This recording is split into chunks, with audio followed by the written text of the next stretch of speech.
the road look weird to you? It almost looked like they were made of paper. And those two frogs over there? Yeah, they look like pieces of origami.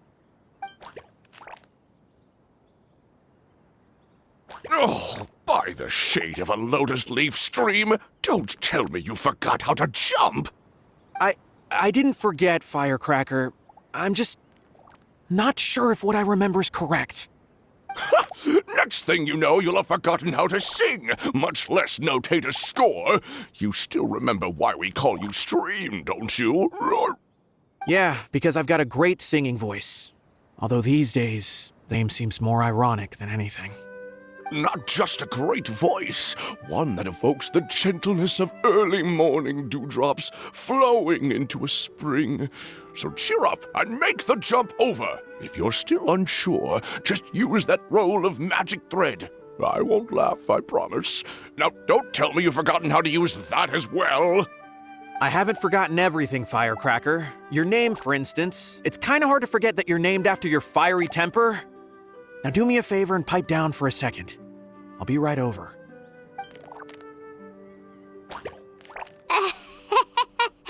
You saw that too, right? Paimon's not seeing things, is she?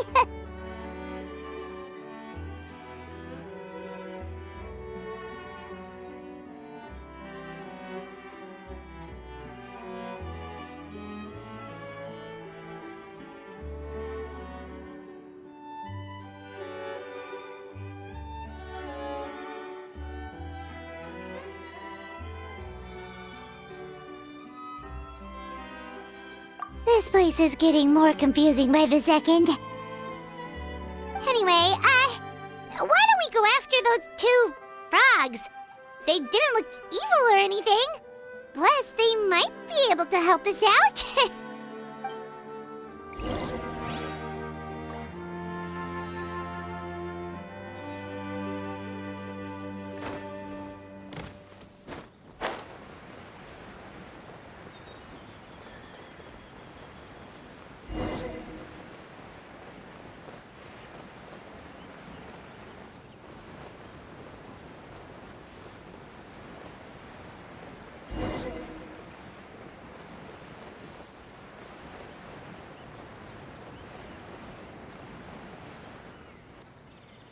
Guess we're not catching up to those frogs.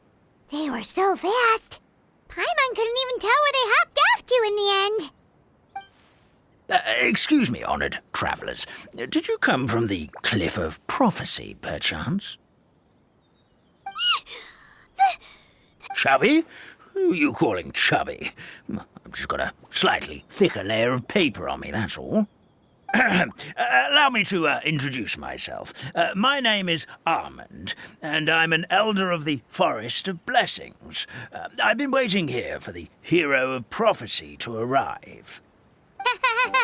Traveler, could you pinch Paimon just to make sure she's not still dreaming? Pinching, you say? Well, I can help with that.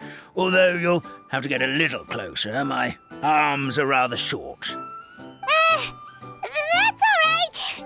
We just need a minute to collect ourselves. Okay, let's think things through. We know for sure this isn't the world we're familiar with. The talking paper animals and all the paper trees and plants make that pretty clear. The hero from another world, supported by their companions, shall restore peace to the world. Dearie me, I completely forgot to introduce you to this world, didn't I? And here I am, getting all excited by the arrival of the hero. You'll have to excuse me, this old brain isn't what it once was, all shell and no nut. Oh well, perhaps my once glossy paper has faded past the point of no return. It's okay, really. You can just tell us all about this world now. Let me think. Where should I even begin? Pretty much forgotten everything that happened in the past. Right. I believe the story circulating along the pulp of this forest goes as follows. A long, long time ago, 3 goddesses created this world and named it Simulanka. The goddess of creation, who presides over matter and magic, created the mountains and rivers and gave us life. Her powers also pave the way for Simulanka to exist in numerous worlds. After the goddess of creation came the goddess of prophecy, with dominion over the stars and the course of fate itself. She induced the sky to spin and the earth to move. Even to this day, her statue still stands tall at the highest point of Constellation Metropole. The final goddess was the goddess of fate, she who reigns over all treasured tales and dearest wishes. She bestowed upon us the fierce and everlasting feelings of love and hate, and showed us the meaning of death and hope. Whoa, they all seem super impressive. Sounds like they really did a lot. Of course, all new residents of Simulanka come to the forest to thank the goddess of creation for founding this world, and travel to Constellation Metropole to witness the divinations of the goddess of prophecy's numerous oracles.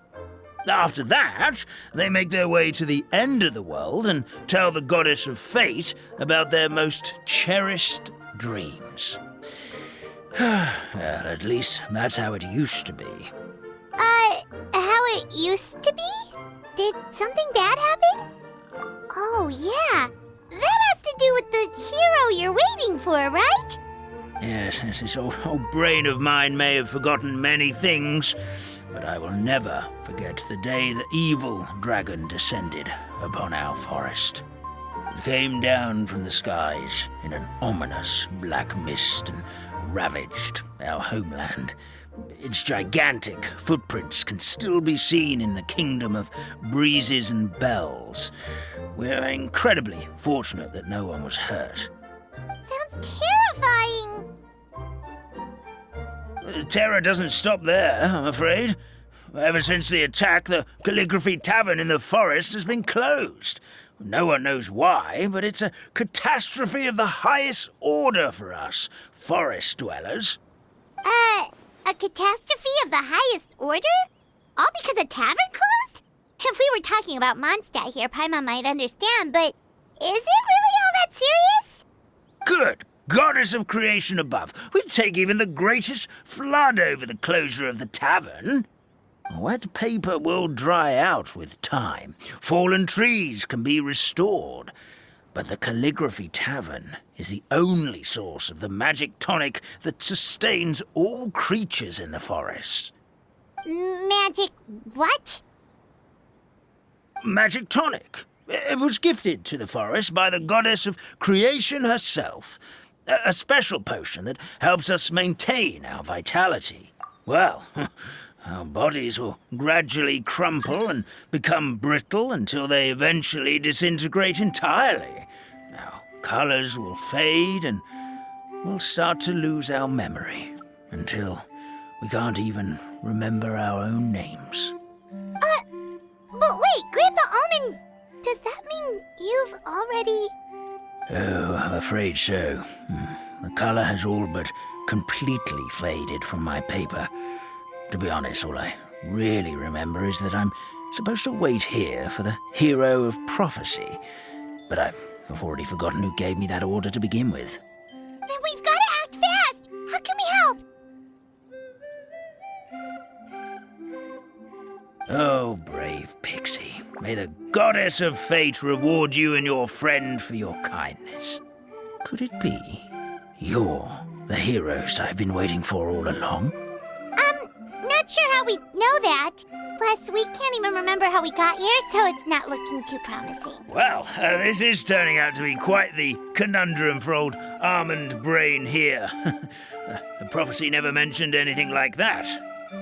For now, why don't you come with me to the Hut of Blessings? Our forest fairy lives there.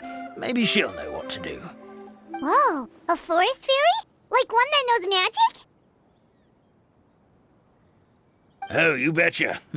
She's prophesized to join the hero on their journey. Well, then she sounds like exactly the kind of person we need. Please lead the way, Grandpa Almond.